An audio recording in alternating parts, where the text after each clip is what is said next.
ስጋ ሙሉ ሰብአዊ ባህሪ ስለነሳ እንደሚታወቀው በስጋዊ ወይም ኢንካርኔሽን ላይ የወንድ ጾታ ያለው ሲሆን መገረዙ የስጋ እውነተኛን የሚያስረዳ ነው። በመለኮቱ ግን ጾታ የሌለው መሆኑን ቤተክርስቲያናችን ትናገራለች። ሁላችሁ ልታውቁ የሚገባው በመለኮቱ ግን ጾታ የሌለው መሆኑን በመለኮቱ የሶስቱን ረቂቅ ባህሪ ለምሳሌ the Coptician fathers ምንላቸው እነ ባሲል ዘቂሳሪያ ሌሎችም ቴዎሎጂያን ኮንሴፕቶችን ስናይ በዚህ ጉዳይ ያነሷቸው ይሄ እንግዲህ ፓርቲስቲክ ሪቫይቫል በተባለው ፓትሮሎጂ በተባለው ትምህርታችን ላይ በሰፊው የሚገለጥ የስነ መለኮት ትምህርት አለ። የሶስቱ ረቂቅ ባህሪ እንደሚታወቀው አካልና ጾታ ላይ ይሄ አካልና ጾታ ላይ የተለያዩ መሆናቸውን ጾታ ለስጋውያን ለሚራቡ ፍጥረታት የተሰጠ ጾታ ማለት ይሄንን ስርዓቱ የሚያስተምረን ይሄንን ነው። ስለዚህ ረቂቃውያን የሆኑት የቅድስት ሥላሴ የመላእክትና የነፍስ ባህሪ ነው። ስለዚህ ጾታ ወንድና ሴትነት ላይ የሚነገር ብቻ ናቸው ለሥላሴ እንዲያለለ ምናልባት በሊቃውንቱ አስተምሮ ሊቃውንት ያስተማሩን ወይም አባቶቻችን ይሄን ትምህርት ሲናገሩ የሥላሴ አካል እንደኛ እንዳይደለ ማስረጃ ያመጣል። ትናንት አንድ ወንድማችን እየተናገረ ነበር። ቆይ ያልኩት ለዛ ነበር።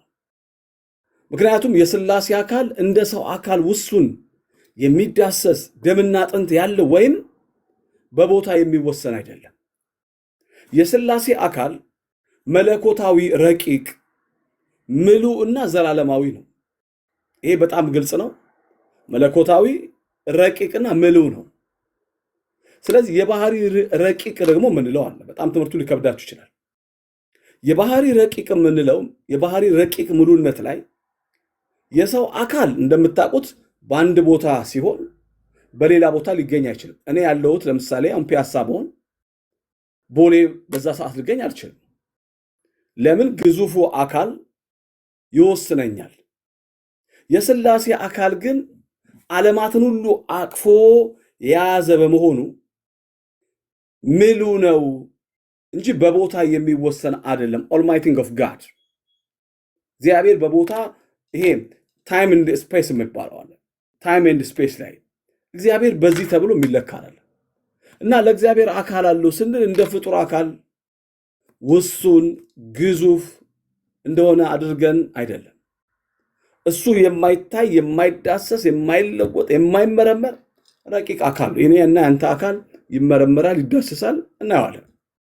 ሰለስቱ ምዕት በሃይማኖት እኮ ተናግሯል። ሰለስቱ ምዕት በተለይ እነ ቅዱስ አትናቴዎስ ሰለስቱ ምዕት ቅዱስ አትናቴዎስ፣ ቅዱስ ጎርጎርዮስ ሶስቱም አባቶች ይህን ትምህርት አስተምረዋል።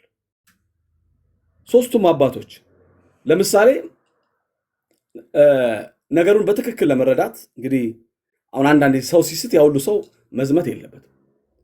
ለምሳሌ እኔ ብስት አቤት እሳት ይነዳል። እሳት ይነዳል። እሳት ማለት አንደኛ ሰው አውቆ ነው የሳተው ወይስ ደግሞ እንዴት ነው ይሄንን ትምህርት ያመጣው የሚል አለ። ዳይጸ ልሳን ነው። የዳይጸ ልሳን ከሆነ ይስተካከላል። ክህደትም ከሆነ መጽሐፍና ሰውየው ማስረጃ ማቅረብ አለበት። ይሄ ሊቃውንቱ ጉባኤ በዚህ ጉዳይ ሲመለከተው የራሱ ምልከታ አለው። እኔ እየተናገርኩ ያሉት ግን የኔን ምልከታ የኔን ዕውቀት አይደለም። ቤተክርስቲያን እንዴት አርጋ ነው የምታስተምረን? ስለዚህ የመጀመሪያ እንግዲህ በመለኮትና በስጋዊው መሃል ያለው ልዩነት የቤተክርስቲያናችን ትምህርት እንዴት ነው የሚያስተምረው? ይሄ መለየት አለበት። ኢንካርኔሽን ላይ Jesus Christ is the perfect man and the perfect God አይደለ የምንለው ይሄንን ነው። within one nature የኛ ቴዎሎጂያችን የሚለው ይሄንን እንደዚህ አይነት ሐሳቦች ሲመጡ ወልድ በስጋዊ የወንድ ጾታ አለው ማለት በመለኮት ግን ጾታ አለው ማለት አይደለም። ለዚህ ጥያቄ የሊቃውንቱ መልስ ማንሳት ይገባል። ሊቃውንቱ ይሄን ጉዳይ ሲያነሱ እንዴት ነው? ሊቃውንቱ ይሄን ጥያቄ ሲጠይቁ እንዴት ነው? ስለዚህ እንደዚህ አይነት ጉዳዮች ሲነሱ የግድ ምንድነው ሃይማኖተ አበውን ማየት ያስፈልጋል። የነ ቅዱስ ቄርሎስና የነ ዮሐንስ አፈወርቅን አስተምሮ ማየት ይገባል። ሰለስቱ ምዕት በሃይማኖት ትምህርታችን ምን አስተማሩ? ሶስቱ ጉባኤዎች በዚህ ጉዳይ የሰጡት መልስ ምንድነው? አራተኛና አምስተኛ ዓለም አቀፍ ጉባኤዎች ተደርገው ቤተክርስቲያን ያልተቀበለቻቸው ያለ ትምህርቶችን በመካከል ተነስተው ነው። እና በሊቃውንቱ መልስ ሲሰጥ እንግዲህ ወልድ በነሳው ስጋ ወይም ይሄ ሰብአዊ ባህሪ የወንድ ጾታ አለው፣ ነገር ግን መለኮታዊ ጾታ የለው። ጌታችን ኢየሱስ ክርስቶስ ታስታውሱ እንደሆነ በስምንተኛው ቀን መገረዙን በወንጌል ተጽፎ እናገኛለን። ይሄ መገረዝ የሚያስረዳው የስጋዊ እውነትን ለማረጋገጥ ነው።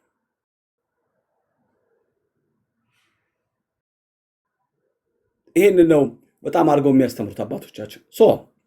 በጥንቷ ቤተክርስቲያን እንግዲህ መናፍቃን ክርስቶስ የለበሰው ስጋ እውነተኛ ስጋ አይደለም፣ እንደ ጥላ ወይም እንደ ምናብ እየታየ እንጂ አልተራበም፣ አልተጠማም፣ አልተገረዘም ይሉ ነበር። ቅዱሳን አባቶቻችን ግን የክርስቶስን መገረዝ እንደ ትልቅ ማስረጃ እያቀረቡ ያንን የክህደት ትምህርት ሽረዋል። ምክንያቱም ምናባዊ ወይም ጥላ የሆነ ስጋ ሊገረዝ ደም ሊፈስ አይችልም። ስለዚህ መገረዙ እውነተኛ የወንድን ነገር የሚያነሳ፣ ስለዚህ ማረጋገጫችን አንዱ ይሄ ነው። የሚገርማችሁ ግን የቤተክርስቲያን ሊቃውንት ይሄን ምስጢር አምልተው አስፍተው ሲናገሩ ያለ መቀላቀልና ያለ መለወጥ በተዋሂዶ መሰረት ቆንጆ አድርገው ይነግሩናል። ቅዱስ አትናቴዎስም ቄርሎስም ቅዱስ ዘካርያስም ይሄንን ተናግረዋል። በመጀመሪያ አካል ሁላችሁ ልታውቁ የሚገባው አካል በባህሪ ወይም ደግሞ በባህሪ ገጽ፣ ሰውነት፣ ጾታ በሚሉት ቃላት መካከል ያለ ልዩነት ነው። ቅዱሳን አባቶቻችንን ሲያስተምሩ በቲዮሎጂ ኮምፓራቲቭ ቲዮሎጂ ላይም ሲያነጻጽሩ በመጀመሪያ አካል ማለት ምንድነው? ራሱ ወርዱ ምንድነው አካል የሚለው? ብዙ ሰዎች አይታችሁ ከሆነ ስለ አካል ሲሰሙ ወዲያውኑ ስለ ስጋ ያስባሉ። በስነ መለኮት ግን እንደዚህ አይባልም። ቲዮሎጂካል ኮንሴፕቱ ይሄ አይደለም። መለኮታዊ በስነ መለኮት ግን ወይም የግዕዙም ቃል እንደሚናገረው ራሱን የቻለ ህልውና ያለው የሚዳሰስ ስጋ ማለት አይደለም። በደንብ አዳምጡ። ኦኬ፣ ይሄ ካልሆነ እንደዚህ ካልሆነ አካል ሁል ጊዜ ስጋ ማለት አይደለም። ይሄን አስተውሉ። ሊቃውንተ ቤተክርስቲያን የኛ አባቶች ሲያስተምሩ እኛ ወስደን የምንሰጠው ለሆነ ነገር የሆነውን የኛ አባቶች በግልጽ ሲያስተምሩ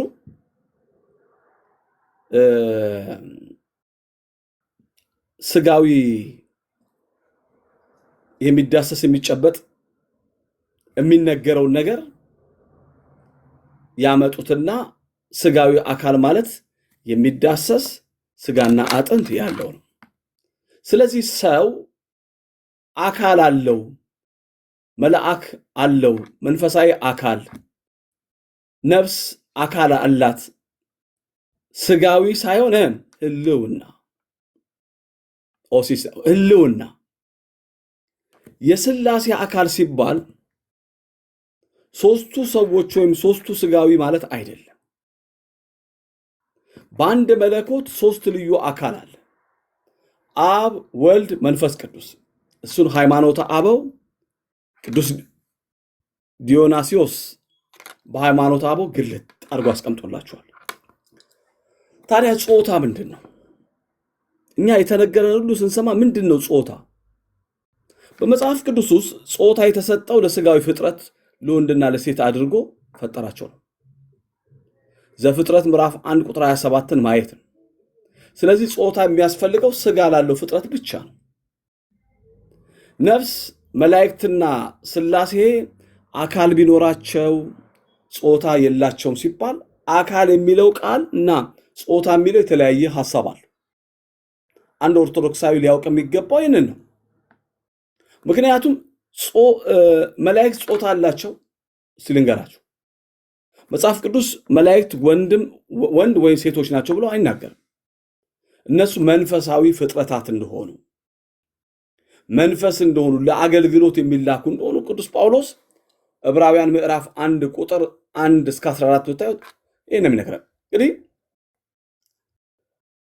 ትዝ ይላችሁ እንደሆነ ታስታውሱ እንደሆነ በትንሣኤ ሰዎች እንደ መላእክት ይሆናሉ ሲባል ክርስቶስ እዚያ ጋብቻ እንደማይኖር ይነግረናል። በሰማይ ቀለበት ማድረግ የለም፣ ጋብቻ ማለት የለም፣ ሃይሎጋ ማለት የለም። በሰማይ ያሉ ልብክሙ የሚለው በሰማይ ልባችሁን ነው። በሰማያዊ ስፍራ ለእግዚአብሔር ክብር እየሰጠን ያንን ነው። ስለዚህ መላእክት ጾታ የላቸውም። ነፍስ ጾታ አላት ወይ? ነፍስ መንፈሳዊ ናት። ስጋዊ ወንድ ወይም ሴት ሊሆን ይችላል ስጋችን። ነገር ግን ነፍስ ራሷ ወንድም ወይም ሴት አይደለችም። ምክንያቱም ጾታ ከስጋ ጋር የተያዘ ነው። ነፍስ ግን አትወለድም፣ አታገባም፣ የመራባት አካል የላትም። ስለዚህ ጾታ የላትም ነፍስም። የሥላሴ ጾታ አላቸው። የሰሞኑ ጭቅጭቅ ይሄ ነው። የሰሞኑ ግብግብ ይሄ ነው። ነገርኳችሁ እኮ አንድ ከቴዎሎጂ ተመርቀው የወጣ ቢኖር በሙሉ የተቀመጠው አረብ ሀገር የተቀመጡ ቶች ይሳደባሉ፣ አውሮፓ የተቀመጡ ቶች ይሳደባሉ። ድሮም ቴዎሎጂ እንደዚህ ነው፣ ድሮም እንደዚህ ነው። ማንም ሰው ከካደ ግን በስድብ ሳይሆን በሃይማኖት ግን ማስተማር አለ። አብዛኞቻችሁ ለቴዎሎጂ የምትሰጡት ግምት እኔ ያሳዝነኛል። አንድ ሰው ቴዎሎጂ ተምሮ ሲወጣ በትንሹ 5 ዓመት ቁጭ ብሎ ደም ተፍቶ ተምሮ ነው የሚወጣው። ብዙ መሰረታዊ ትምህርቶች ተምሮ ነው የሚወጣው። ቀላል አይደል። ስለዚህ መንፈስ ጾታ የለውም። ለምሳሌ አባት የሚለው ቃል 444 መገለጫ ነው። ወልድ የሚለው ዘላለማዊ ልደትን የሚገልጽ ነው። የስጋዊ ጾታ ነው፣ መግለጫ አይደለም ወልድ የሚለው እና ሥላሴ ፍጹም ረቂቅነትን ስናይ ደግሞ ምክንያቱም በነገረ ሥላሴ ላይ አብ ወልድ መንፈስ ቅዱስ የሚሉ ስሞች የአካልና የግብር መለያ ናቸው እንጂ ፍጥረት አይነት ምድራዊ ጾታ የሚያመለክቱ አይደሉም። የአባትና የልጅነትን ምስጢር አብ አባት ተባለ ሲባል የወላዲነት ግብሩ ወልድ ደግሞ ልጅ ነው። ስለዚህ ተወላዲ ነው። መንፈስ ቅዱስ ደግሞ ሰራጺ ነው። ግብሩ አስራጺ ማን ነው? አብ ነው፣ መስረጽ ነው። ሃይማኖተ አበው ይህን በደንብ አድርገው ያመጣሉ። ስለዚህ የሶስቱ ረቂቃን ታሪክ ወይም ትምህርት ስንማር ነፍስ መላእክት ሥላሴን ስናነሳ ጾታ አልባነት ነው። ጾታ የላቸው። የቤተክርስቲያን ሊቃውንት ይህን ሲያስተምሩ ነፍስ እንደምታስታውሱት የመላእክትና የሥላሴ ረቂቅ ስለሆኑ ጾታ ወንድም ሴትም የላቸውም። እያንዳንዳቸው ምክንያቱም ሊያስረዱ በሚቻሉት የቤተክርስቲያናችን ትምህርት ላይ ግልጽ አድርጎ አባቶች ያስተምራሉ። አሁን ግርግሩ ያለማንበብ ውጤት ነው፣ ያለማስተዋል ውጤት ነው። ምክንያቱም ቤተክርስቲያናችን የምትነግረን ነፍስ እግዚአብሔር በአርአያውና በአምሳያው የፈጠራት ረቂቅና ሕያው የምታስብ የማትሞት ባህሪ ናት። ጾታ ስጋዊ መለያ እንጂ ነፍስ አይደለም። ስጋና ወንድ ሲባል ወንድና ሴት ይባላል። ነፍስ ግን ጾታ የላትም። ስለዚህ ማስረጃችሁ ምንድነው? ቅድም ስናገር እንደነበረው የነ ቅዱስ ባስልዮስ እዚህ ላይ ቆንጆ አድርጎ ጽፏል። ሃይማኖተ አበው ላይም ቅዱስ ባስልዮስ በእኛ ቤተክርስቲያን ብዙ መጻሕፍቶች አሉት። እንዲያውም እኔም የመመረቂያዬ the contribution of Saint ባስልዮስ በሚለው ቅዳሴ ላይና ሃይማኖተ አበው ላይ ነው።